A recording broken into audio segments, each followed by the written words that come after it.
Hi, everyone. My name is Marcela Herrera, and this would now be our third Soundwaves podcast. But today I'm very, very fortunate that I get to bring into the room Zahira, who has been a Soundwave sonographer for way longer than I have. And I'm eager to pick her brain and see what she's got going on. So, hey, what's up? I Finally did it. We've got the pink going on. I love it. haven't seen you in a year. I know, I know. My How gosh. crazy is that? I know. It's insane. I can't believe it.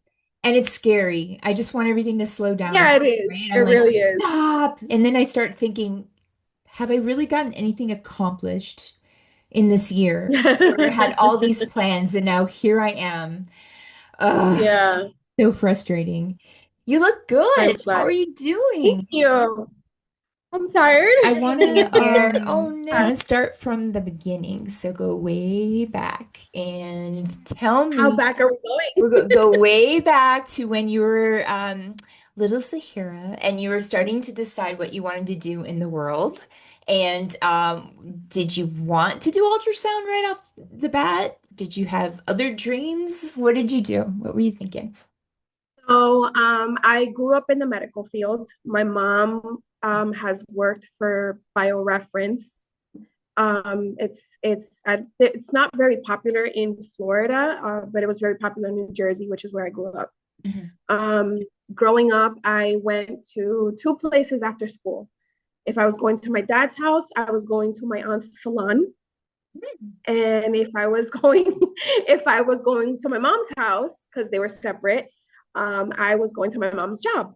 And my mom's job consisted of a pediatrician's office Oh, I in see. which she was the phlebotomist for a pediatrician's office. So, I would come in and file paperwork in alphabetical order and things like that. So I kind of grew up in the medical field, Mhm. and the hair part and stuff, but that didn't really call my attention much. Mhm. My first job was with a gynecologist when I was about 17, Oh wow, very brave. after school, working at an OBGYN Yeah. in Kearney, New Jersey. Uh-huh. And, I would go after school and just file, answer phones, make appointments. And then I finished school and they're like, well, we can offer you a job, but you have to work with the doctors. And in order for you to work with the doctors, you need to become a medical assistant. I said, okay, I'll do it.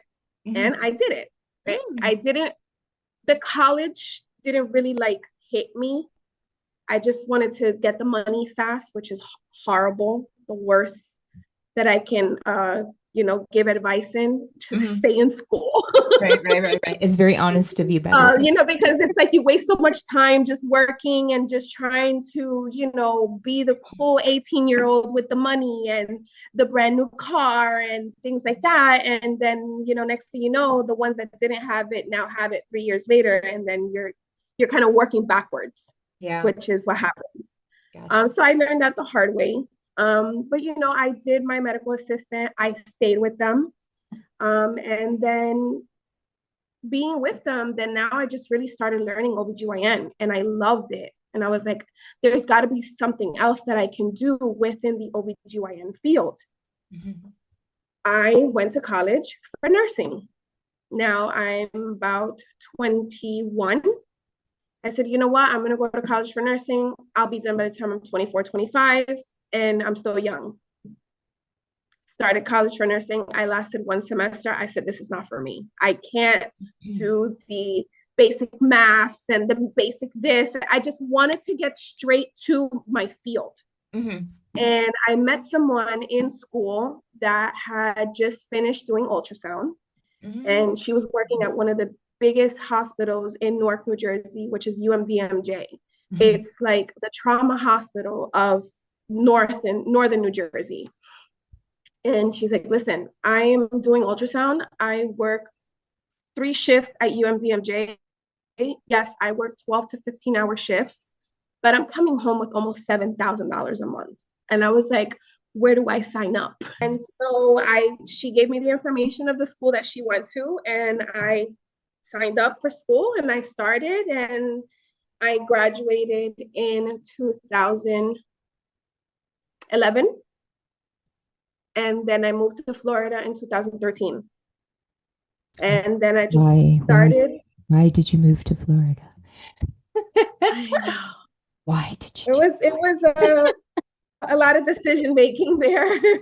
There's good and bad for whoever's watching this. Every place has a good and Yes. bad. So, Jersey. I'm still a Jersey girl at heart. I'm still a Jersey girl at heart, 100%. yeah, I liked New York when I was It's there briefly. beautiful. It's Yeah, is it? beautiful. I imagine It's it nice. is it similar to New York on a smaller scale, Um, it perhaps? just depends. It just depends. I mean, if you're looking at city life, it's just a smaller scale of New York City.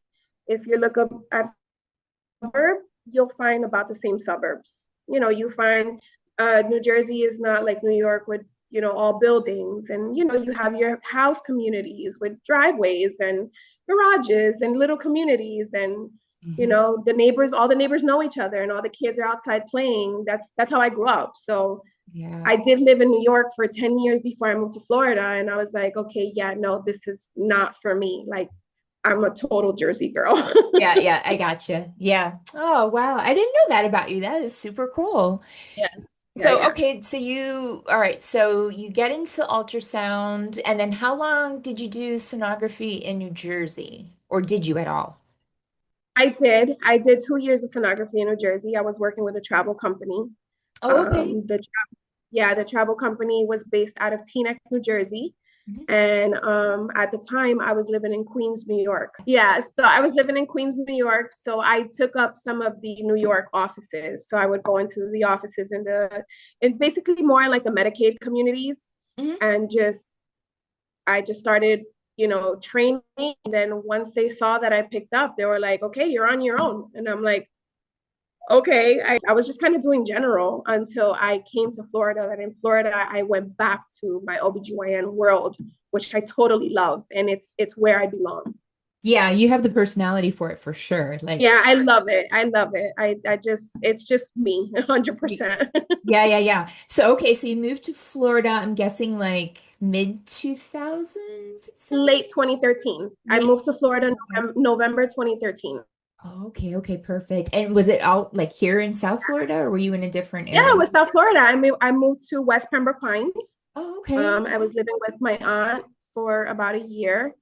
And then within that year, I met people that worked at Memorial. I Mhm. met people that had an office in Tamarack. I kind of just drove around and I just said, you know what? Let me just look to see where there's OBGYN offices. Back then you were able to walk into the offices. It's weird to say back then, right? It's true then. Because it was really like 10 years ago. Yeah, yeah. No, it's You still, can yeah. walk into offices with a resume in your hand and be like, hey, I'm looking for a job. Like, if you guys are hiring, you cannot do that anymore, which is like absurd to me. So I just, I met people and, they contacted me and I had a job there 2 days a week. And then I had a job somewhere else in Tamarack, 4 days a week. I would bounce between weekends and work here and work. I was just working and just connecting and just meeting people and going to these dinner parties and meeting doctors and meeting nurses and meeting, staff and hey, yeah, I'm from New York and I just moved here and I'm looking for work. I met Denise. When did I meet her? I think I met Denise in 2022 Oh, or okay. 20. So way later. Yeah, years later. Yeah, I Yeah, met yeah. Denise years later. I met her at a Starbucks and she's like, okay, listen, we're on the run. We're both on the run. Let's just meet up for coffee and let's sit down and talk and let's go over something with this office. Let's go meet a doctor. And that's what we did. We met a doctor in Lighthouse Point and I started working with her and I've been with her since. Oh, wow. That's really cool. And I know that office. Yes, Yes, and indeed. it's really all about who you know, who you're working with, what you're exposed to. Jumping into the MFM world from OB, a lot of people might think it's the same. It's a totally different ball game. Totally different ball game. Yes, And ma'am. who you work for, who you scan for, what machines you're exposed to, The patient demographics. what patient demographics. Yeah. It's such a big world. Mhm. Now that I'm in it, the MFM world is very small. Everybody knows But everybody. jumping jump jumping in, it's a very big world and it's a lot of opportunity. It's so much opportunity for learning. It's so much opportunity for growth as a woman. It's a lot of things that you should know going in because it's a lot of things that benefited me when I now became that high risk MFM patient. And I loved it. I walked into MFM and I was like, I found my niche. This is where I belong. And I love doing OB. I love doing GYN because it does kind of separate you away from the severity of high risk pregnancies because it can be very severe. Um, it is very mentally straining sometimes when you have case after case after case. And, someone who's attached to work as I am, I bring that stuff home with me. So just working 40 hours a week with case after case after case, there were weeks that I had a whole week of just bad news. And it's something that mentally affects you. So kind of breaking apart from it a little bit and getting your foot back into just regular OBGYN. The breakup and the separation of all three is like the ideal cake. 100% agree. You need that break Yeah. for sure.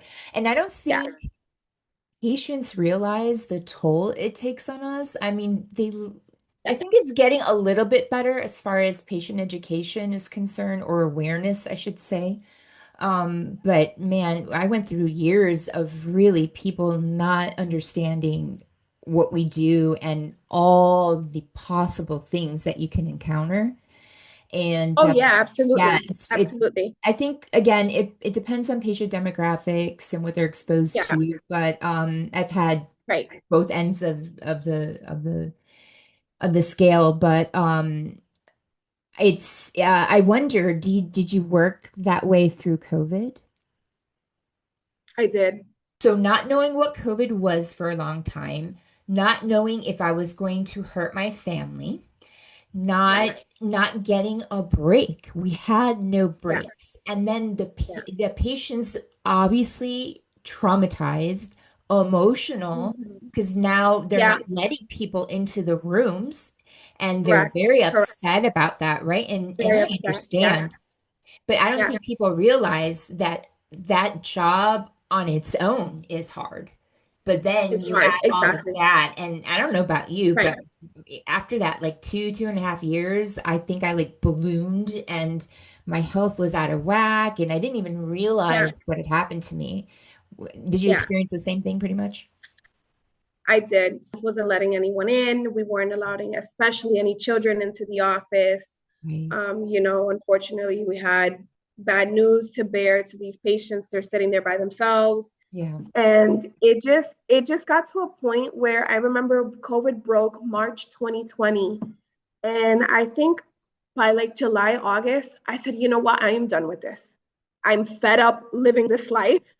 And flights were like $40 to travel anywhere.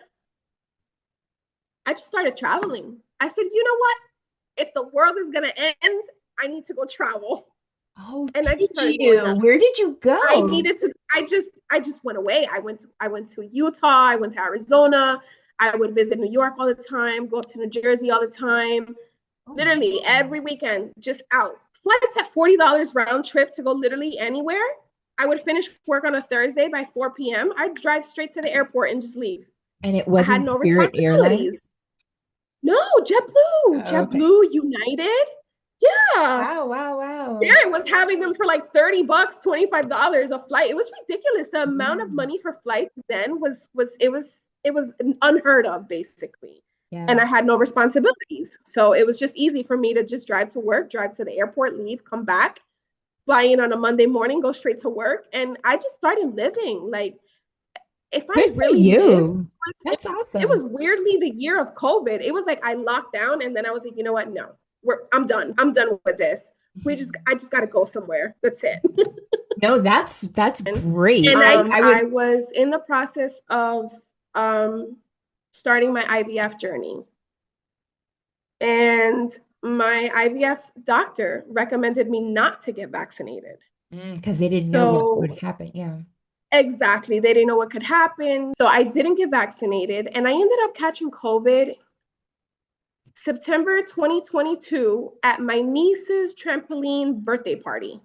Those darn kids. I'm They bring everything. like, I have traveled everywhere for 2 years. I have Right. been on dirty airplanes. I have been to the mall, restaurants. At this point, concerts were back on. I Mhm. had been everywhere and I had not gotten sick. I go to my niece's, I think it was her ninth or her 10th birthday, trampoline party in Orlando.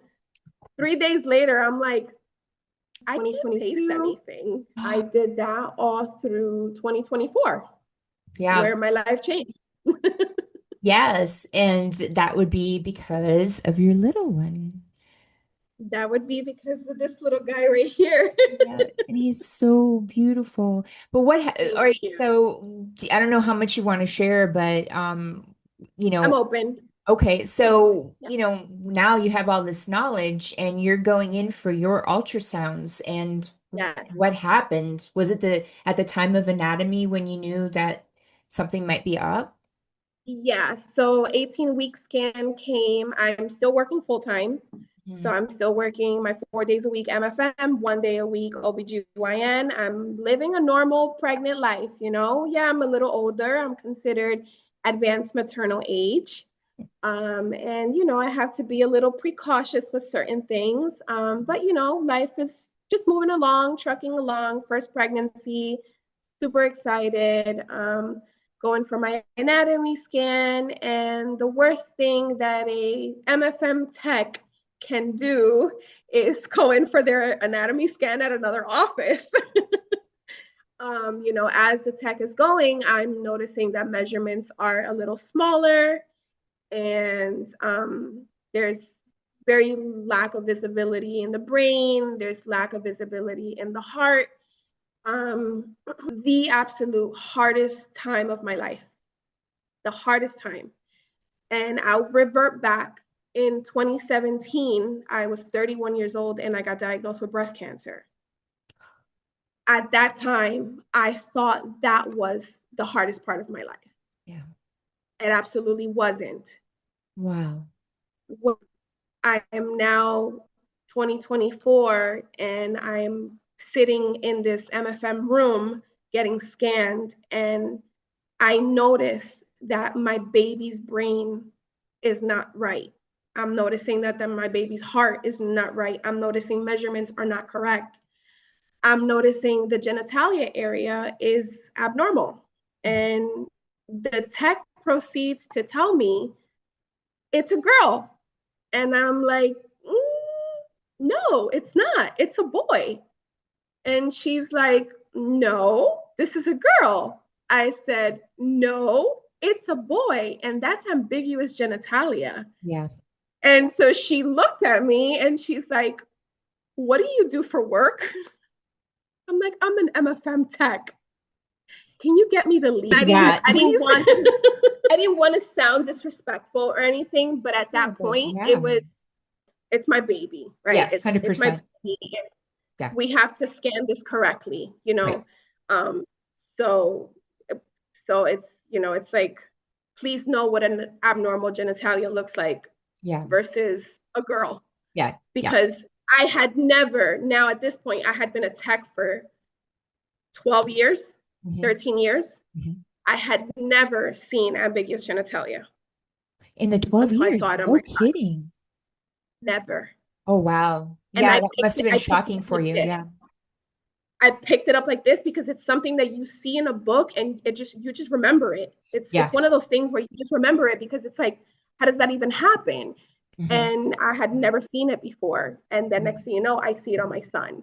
Yeah. Um, Fast forward, the lead that comes in, scans the brain, everything's fine. He's crumbled up, so you can't really clear the heart. Of But we course. got a lot of things cleared. However, now having early intrauterine growth restriction. Hmm.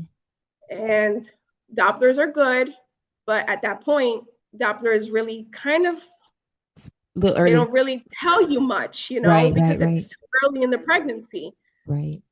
So we sit down with the doctor, and she says, this can be subjected to a few abnormal chromosomes. Are you open for an amnio? I said, I'm open for anything. Let's do it. I was actually leaving to New Jersey the following day to break the news to my family and my friends. So that was one of the hardest things for me, because I had to go to New Jersey to tell my family, hey, I'm finally pregnant, but something's wrong. I had the NIPT. NIPT was inconclusive. I had an AFP, Hmm. and my AFP was abnormal. Elevated, right? It was elevated. Yeah. And then they did the sequential integrated, Yeah. and that came back normal. So it was like some things are abnormal, some things are normal. Right. What is going on? We didn't know what was going on. Right. Since I started my career in New Jersey, Hmm. I called my colleague doctors from New Jersey, Hmm. and I spoke to one of the most amazing doctors that I know. I told her what's happening. She said, give me an hour. I'm going to call you right back. She calls me back. She's like, how soon can you get here? My MFM doctor is willing to see you Friday morning at 8 o'clock. It's Wednesday. I said, I'm going to be on a plane to New Jersey tomorrow. I will be there Friday morning at 8 o'clock. Wow. And thankfully, it fell all aligned. I already had my flight, because I was already flying over there to tell my family. Right. And I went to an MFM in New Jersey, and I saw a doctor over there. I spoke to a genetic doctor also, Hmm. and they explained everything to me, what could be the causes of an ambiguous genitalia. And he really was intrauterine growth restriction. Hmm. And they gave me a little more information on how I was possibly having what's called placental insufficiency. Hmm. And the placenta basically was failing, Yeah. and the cords were starting to fail at that point. Now, at this point, I'm already 19 weeks. Wow. So early. Wow. Yeah. Yeah, so the talk of possible termination had to happen, because at this point now, I got the amnio. Every amnio has its risk. Right. So I got my amnio, came home. I was in bed for 3 days. Everything was fine, thank God. But then now we have to sit and wait 2 weeks for these amnio results and microarrays and the fish exam, Yes. Those take longer. Yeah. all these exams that just take forever. And we're talking about a time crunch. Right. Unfortunately, with the laws changing in Florida, Yeah. you're kind of stuck. So if that was the route that we had to do, although we really didn't want to, we had to now look for outsource. But thankfully, my amnio came back negative. Everything came back fine. We're like, okay, well, what is going on? Do I need to eat more? So I started eating more. Mm. What happened then? My blood pressure started spiking. Yep. I saw it coming. Ugh. Darn it. So I am monitoring my blood pressure. I'm taking the baby aspirins. I'm drinking tons of water. I'm making sure I'm having 3 to 4 meals a day, tons of protein, tons of protein. I am doing all these things, and now I am getting watched weekly. Yeah. Now I am about 23 weeks. I'm getting watched weekly, Hmm. because we are just making sure that flow is good, making sure the Dopplers are good, everything's good up until week 24. Week 24 comes, and I am having absent flow. Wow. So my MFM doctor, which I love her, and I will make sure she sees this, she said, Z, you have to get admitted from now until delivery. Excuse me for interrupting. So, for anyone that knows ultrasound, so there was no end diastolic flow, but was there reversal or just no end diastolic? There was no end diastolic flow. Okay, we hadn't gotten Yeah, there into was, reversal, yeah, and that's why she yeah, there suggested was that you go no, to the yeah, there was hospital. no end diastolic flow, yes. Okay, okay, perfect. So she said, Z, you know what's going on. Yeah, We have to admit you. I said, Doc, this is what I do. yeah, Patients go all the way up to 35, 36 weeks with this. I am not going into the hospital. However, I will come to your office 3 times a week if you want me to. I will go get monitored in the hospital once or twice a week if you want me to, but I am not getting admitted right now. It is way too early. Mm-hmm. She said, okay, I need you to get your steroid shots for those lungs. We need to make sure those lungs are matured. Right. We have to start doing 24-hour urines every week to make sure that you are not becoming preeclamptic. Yep. So that journey started at 24 weeks. Week 27, close to 28, Mm-hmm. we had our first reverse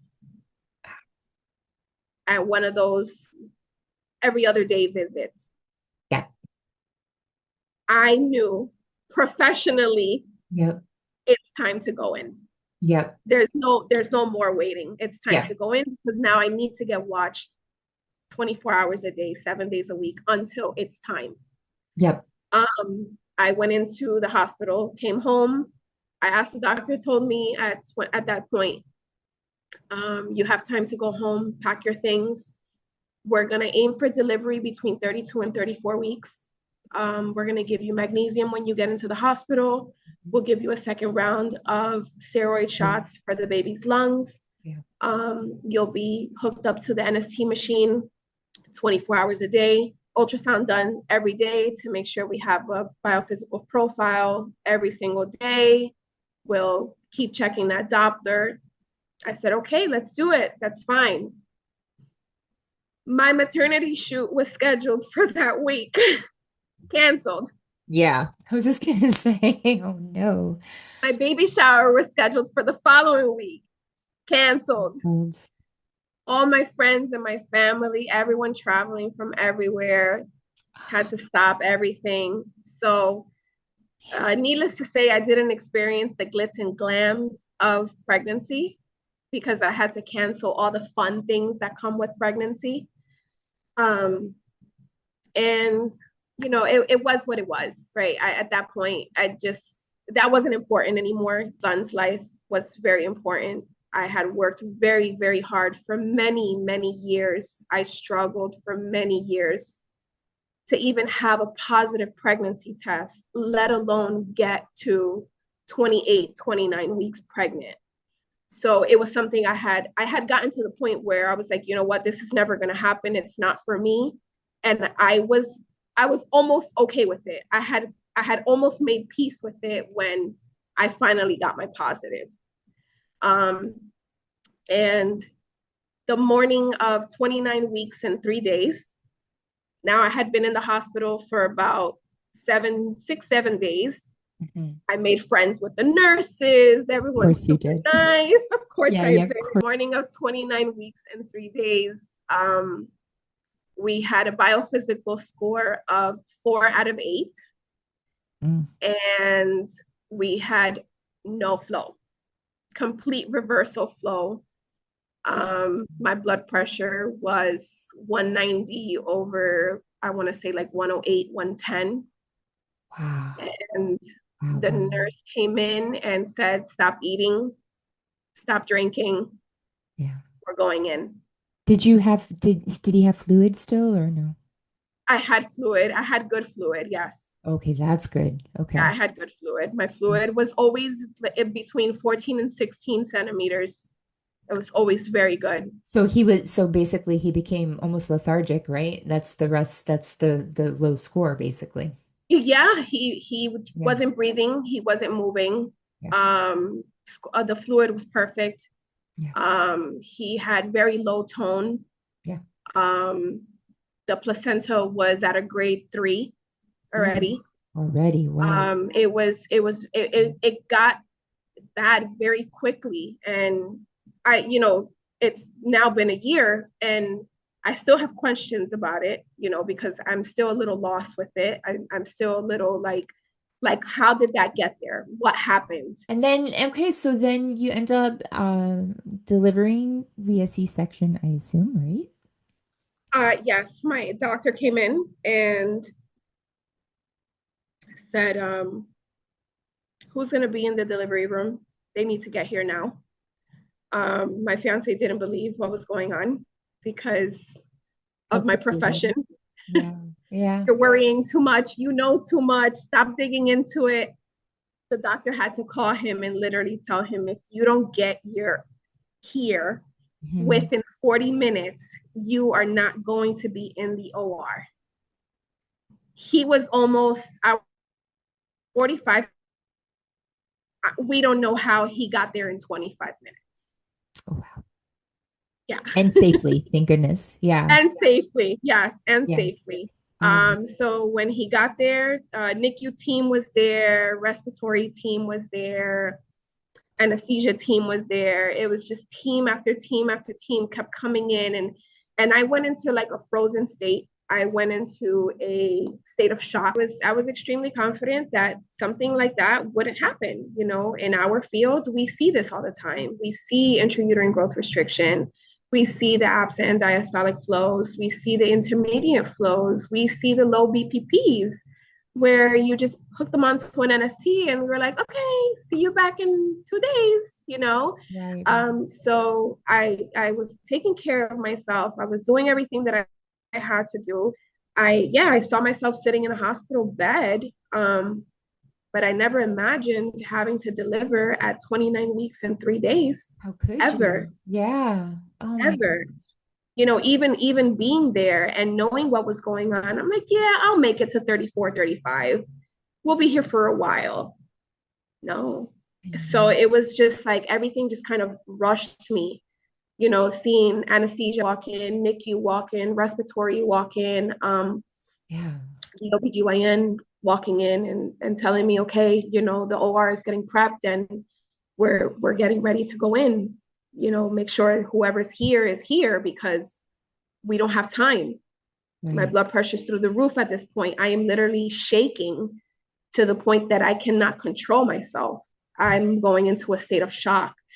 I'm I'm not even talking at this point. I'm just quiet and I just see people running in and out and the motion was just so fast.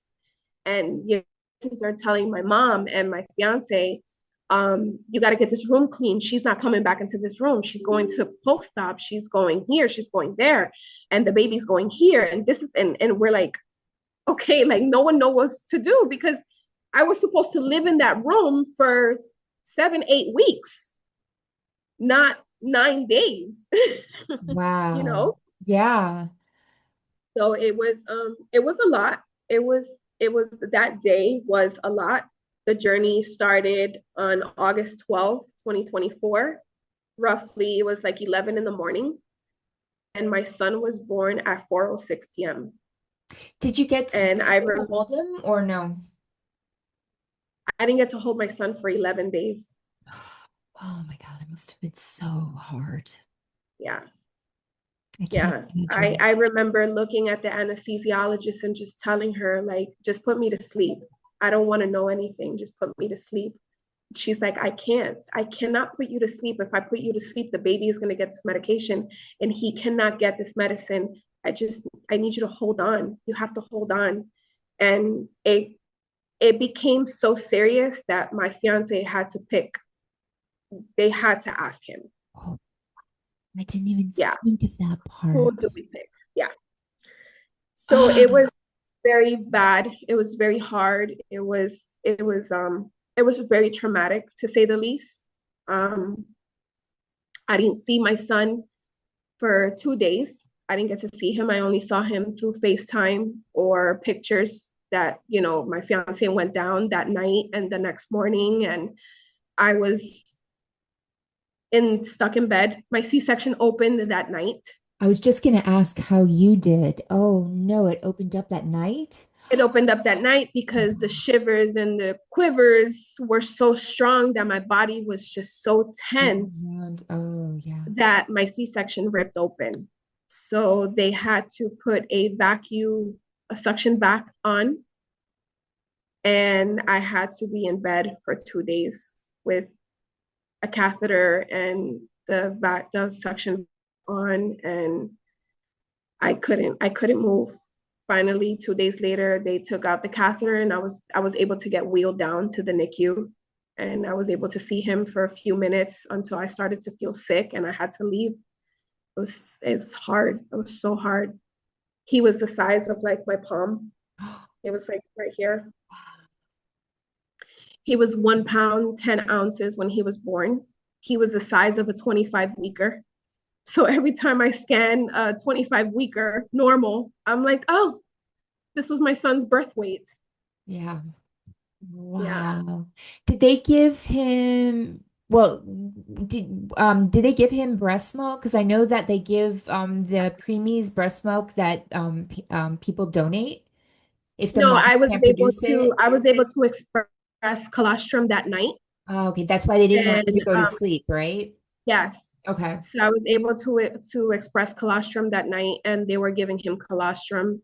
And I was able to express milk, thank God. I was able to get a lot of milk. I actually pumped for 11 months. Wow, wow, wow. I say that I want to interject here for a moment just to let people know that if you are not if you have extra breast milk, I absolutely encourage them to donate to their local hospitals because, Yes. especially the ones that are specializing in early In deliveries, NICU. because Yes. those babies cannot get the formula. They have to Right. have They breast. have to have breast milk. Yes. Exactly. And I don't know if I don't think a lot of people really know that. So I just wanted They to want don't. to yeah, They do yeah. have to go through vigorous testing I mean, in obviously, order to right. donate. Right, right, right. But thankfully, I mean, if it ever got to the point and I did sign the paperwork that I did allow for him to have donor milk, but thankfully he never had to. I was able to give milk all the time, and he did great.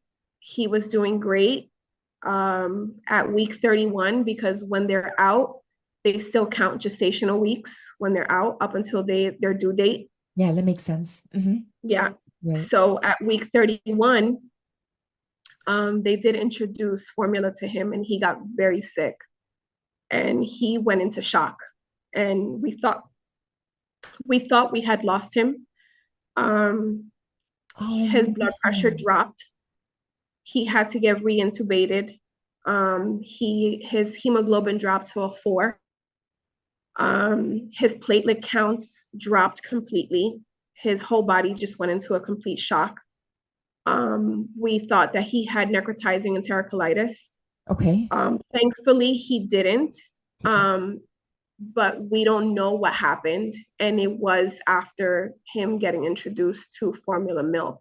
Do you know why they did that? Because to me, the intestines are not mature, and that's hard to. Because he was having growth issues, Yeah. which 15 months later, we are still having some sort of growth issues, which we're working on with a pretty hefty team right now.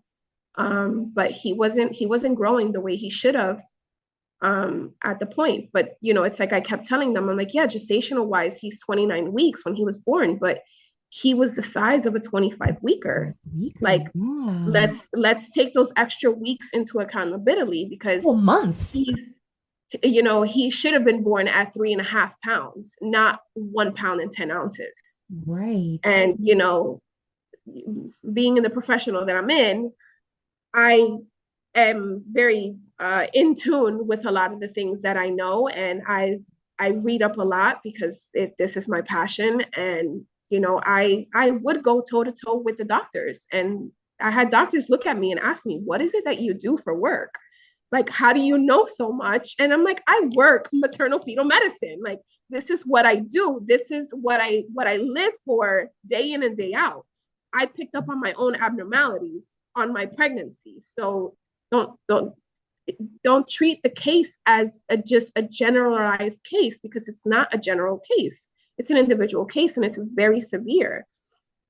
And then after that, whatever they gave him, they had to go through me first, whether it was a vitamin, because I was just like, I didn't give permission for you guys to give him formula. If he's not growing, then tell me something. So let's see what I can do with my breast milk. I never wanted him to go on formula. I wanted him to go on breast milk only. And I expressed and expressed. I was pumping every 2 hours for Wow. months. Wow. I had bags and bags and bags. I mean, gallons of milk. I supplied tons of milk. So my son has enough food, natural. We don't have to go to formula. Just make it work with what we have. If we have to give him a little more, we give him a little more. If he needs every 2 hours versus every 3 hours, then let's make the adjustment for him, for Mhm. his specific case. Not just say every baby has what they call touch time every 3 hours, because not every baby can suffice with that. Some babies might need it sooner, some babies might need it longer. And touch time is when the nurses come and they check the baby's diaper and they redo the milks and they set the milks up and they set their what they're called TPNs up and check their temperatures and make sure everything's good. And that's the only time, technically, when the baby is in the invasive part of the NICU where mom or dad can actually touch the baby. You have 15 minutes every 3 hours to be able to touch your child. Because if you're holding for too long, then his leads and his numbers might get all out of whack because he needs to be in the incubator. He can't be held. So those are the challenges that we faced when I was able to actually hold him 11 days later. Then a few days after I held him for the first time, that's when this happened, where he went into shock and then he got reintubated, where I couldn't hold him for another week and change. So there was always some setback in the NICU, and we were there for 135 days, 4.5 months. Wow. How much did he weigh by the time they let you take him? He came home at 8 pounds, 10 ounces. Oh, wow. Yeah. So after he went into shock, did they just put him on breast milk again Yes, he was on and breast milk. Yes, he was on breast milk for a while. And then I sat down with a dietitian, and the dietitian explained to me that he needs more. And I said, okay, let's work on something. What can we give him that's not going to affect him? Mhm, I lactose intolerant. I had no milk, no cheese, absolutely no dairy during my pregnancy. mhm. My son was never introduced to anything that had dairy from the womb. So, what can we give him that does not contain dairy? She said, well, we do have amino acid based formulas. I said, okay, That sounds let's great. try it. Yeah. Let's try it. Can we mix it with the breast milk? Yes, we can do that. Okay, perfect. Beautiful. Yeah. Let's do it. Hmm. So that's what we did. We started him on the formula, Hmm. and he was on Elecare for, I want to say, a good 2 months. And was there a lot of growth during that period of time? Like it really helped? It was still on a slower process, Sure. because he has a slow growth issue, which we're narrowing down now. Hmm. But he did grow. He did grow. His growth issue is more weight wise, Hmm. length wise. He's taller than your average full term 1 year old. Is that true? Wow. He's 32 and a half inches at And 14 months. oh, yeah, you're right. He's in the 92 percentile for length. Is dad tall? Dad is 6'4". Uh, I should have known. Okay, there we go. It was in there Yeah, somewhere. dad's Oh, 6'4". wow. And you know what? When they're really long like that too, the lack of weight really like It becomes impacts. pronounced, right? Yes, it impacts because it's, Yeah. he looks tall and slinky, but he's already past his prematurity weight. So he's on the charts for prematurity weight on the lower end, but he's on the charts. And we're just, now we're working with a new gastro team. We're working with genetics. We're working with dietitian, nutritionist to kind of narrow things down and see what can we do to help him just kind of gain weight, because he eats great now. He's having solid meals. He's on toddler formula now. Awesome. He loves snacks. He loves fruits. He loves rice. He loves potatoes, and Better love rice. yeah. Better um love rice. He loves pasta. So, those are like our go-to meals at home. And thank God, he loves his toddler milk and he still drinks breast milk. So I'm like, you're getting all this nutrition from all these places. Yes, you're growing. He's growing lengthwise. Yeah. But he looks great for his age and for his size. He doesn't look abnormally small. He looks pretty good now. And was he able to like walk at the right time or was he We're still delayed? not walking. We're Okay. pivoting I was wondering about that. because prematurely he is only 13 months. Oh, okay. Yeah. So prematurely he's only 13 months. From birth, he is 15 months. So he was born 11 weeks early. So, he has a lot of things that he does is of a 15-month-old. Mhm. But there's a lot of little developmental things that he's at his prematurity date. We go to physical therapy, we go to occupational therapy, we're in feeding therapy, we are in speech therapy. He goes to a baby gym 5 days a week. And this is why I am now a stay-at-home mom because I don't have the time to dedicate to everything. And if I got him this far, I need to get him as far as he can get Right. before I allow him to venture out into the world when he's 3, 4 years old. But I have to Because I don't say, I was just going to say, you're doing an incredible job, by the way. But think you. of course, but it's also good, as far as like when you're able to pick up a shift here and there, because Oh, yeah, you need that break. absolutely. You I know, do need the you need break. that emotional mental break and be able to Yeah, now take your incredible and invaluable experience and right. now help somebody else so Others, they're not absolutely. that one that's sitting there unbeknownst to them that there's something that may be going on and you're that sonographer that doesn't have enough experience Yes, to call it, yes, you know? So, right. right. And Yeah, it says a lot about your character too, because the thing that I was telling Denise about and what's so unique about everybody that works for Soundwaves is they're just not sonographers that they've reached right. a We certain have point. They're we have stories. always learning and they're always Mhm. asking questions and they're always digging. They like never Yeah, stop. And that is the difference between how we operate, I feel, compared to, right, somebody that, you might be meet in an office. And I'm not saying that's true of everybody, of course. There's right. a lot of great people out there, but I mean, it's not enough to be able to scan. It's not enough to pass your exams. It's not enough to say, oh, I've worked somewhere for a couple of years. That's not enough. It really is No, a non-stop thing, right? yes, it is absolutely. Yeah. It And is, and it definitely helps when you come across someone who has a very similar to your own. Working in the MFM world, knowing what I know, going through what I went through, yes, you do. If your MFM group tells you you need to come into the office twice a week because we need to check those doctors, yes. please go. Yes. Because of my knowledge, because of my profession, because of what I know, Yes. I take 110% responsibility for my son being alive today.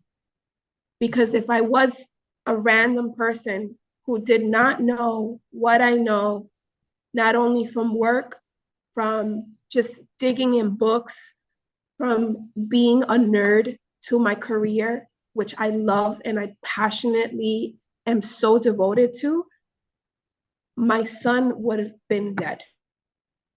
It's that simple.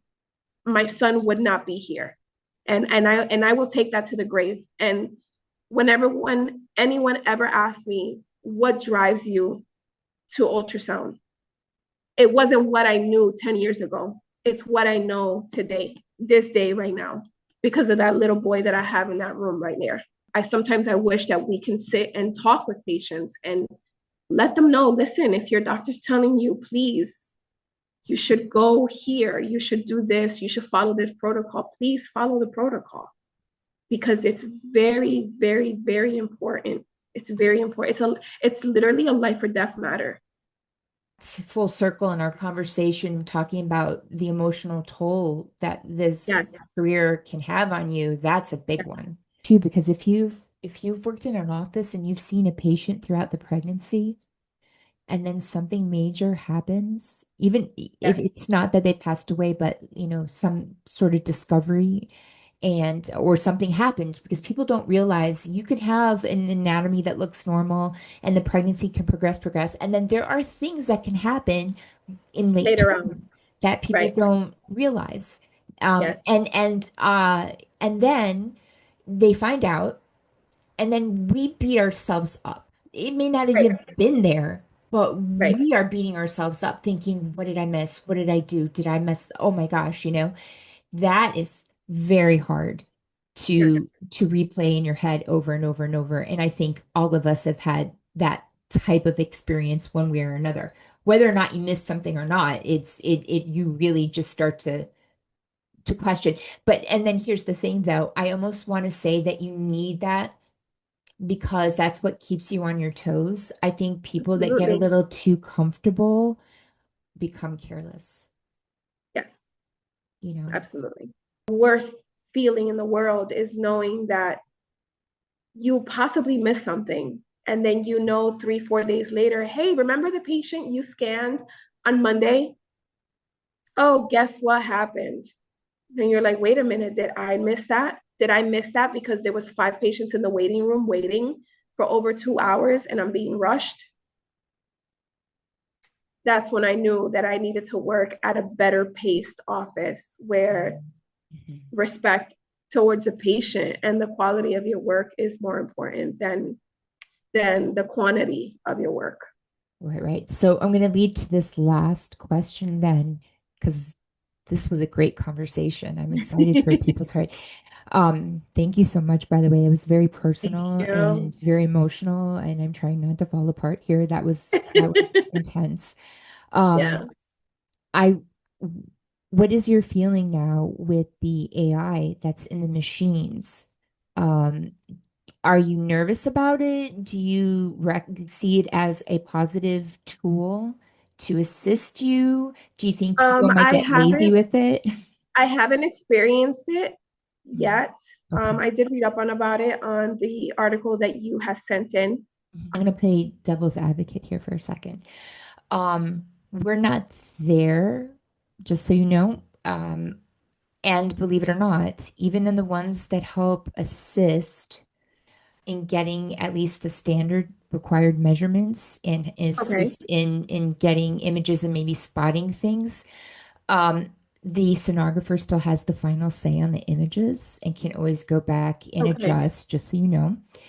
And the other thing is I sat back. I just had a meeting on Monday where they were showing us um like the step above, if you will, on the machine and like a newer model. And I thought about it and I was watching the demonstration and I was like, wait a minute, this might actually give us more time to really search. Hear me out. This new technology they have now that they've, more or less perfected at this point, allows you to freely scan through the baby. And Okay. as you go along, it'll find those standard measurements you need. And, you can get all of that out of the way. And again, like I said, you have the final approval. But what I noticed was instead of us worrying about getting the absolute textbook perfect image that gives all Right. the doctor all the information they need and then the Yeah. measurements, it allowed me to actually look through the baby because that Oh, was being taken care of. Obviously, I have to approve it, but I was able to search because think about it. How many times have you seen, especially sonographers that are not MFM, that they know like general OB or whatever, and let's say their weak part is like heart, for example. right. Haven't you noticed that they will hyper focus and miss a bunch of things going on at the same time? because they really are trying to get that image, that perfect Yes. chord chamber, that perfect Right. LVOT. Oh no, I didn't get Right. it right. And if you're there in the room training them, you're like, wait a minute, stop. Not only did you get it twice and you missed it, but did you notice the gastroschisis in the background? Like they're Right. like, Right. Right. did you Right. even notice what was happening? So what I Right. what I what I saw in this demonstration was, holy crud. You don't you don't have to worry as much about getting those measurements. You actually have time Simple things. You have to time to actually look do a at good survey everything. at Yeah. everything. And That sounds awesome. so I was like, huh, I like that. Yeah. Again, I have the final approval. I don't have to Right. agree with what it took. You can go Right. back or add. But I was Right. like, I like that. And it reminded me of, I had really good teachers. And it reminded me in the early days when, after you learned all the nonsense about, positions of where things are and blah, blah, blah, and that goes out the door because you're just really envisioning where the baby is laying and you're following Right. them along. But I remember all the real good teachers and all the excellent sonographers would tell you in the beginning, just look. Don't take any measurements yet. I mean, Yeah. the Do a heartbeat, survey. obviously, Yeah. but I the would get rest of it, told. just look. Yeah. I would get told. And this is something that I've always carried with myself. When you start scanning, do a survey. If Right. your eyes are quick, you will pick up on major things within 2 minutes of doing a survey on that baby. Once you do your survey on that baby, head to toe, sweep the spine, look around, then you start taking your images. Yeah. But once you start that survey and you find something, you're like, okay, I'm going to focus on that now, and then I'll come back and do everything else because I know that part is going to take me longer. I was always taught to, when you start scanning, you do a survey first. Right. So I And saw this and I'm like, not only does it let you do it, but it gives you more time because you can get all those measurements out of the way. And yeah, then as I had mentioned in the last podcast, I had answered somebody's question and I said, it never fails. If there is a problem with the baby, they always hide that area. And I think it serves many different types of sonographers. In fact, I'm not definitely. afraid of it taking our job away. I think I had mentioned in Right, the last podcast, like this big arm. And because there was some right. doctor I got into that conversation with where he's like, oh, one day I envisioned a big arm and, people are just going to get, and I said, no, sir, you do not know women. That would not be And he happening. goes, oh yeah, yeah, because we're already doing it on our patients. You don't have a big arm in your hospital yet. No, no, yeah, but it's coming. Oh, okay. I think in that sense, that's really cool because Yeah, you do see people so hyper focused sometimes on one area that they miss 10 things along the way. And right, that's the experience that teaches you that, right? So you're right. 100% correct. If there's Absolutely. anybody that's listening to this that maybe is just kind of getting into the field, survey everything first. Survey Don't go everything straight first. into getting the measurements. Don't do Yes. it. Yeah, yeah, 100%. yeah. You are an awesome human being. I am Yeah. so glad that I've gotten to know you. I'm excited that I got to know more about you. Yes. And please don't move to Arizona. We want you. I don't think I will just Okay. yet. Not yet. Don't go It'll to be a good Arizona. 10 years before I'll probably be able to go anywhere, but 20 years. Give us 20 years. Um, so this concludes our third one. I can't believe it. Wow. And wow, what an incredible inspiration you are. And thank I thank you you. for your time. And I Thank hope I do you. this Thank you for justice for you. having me. Of Thank course, you. you're It's my pleasure.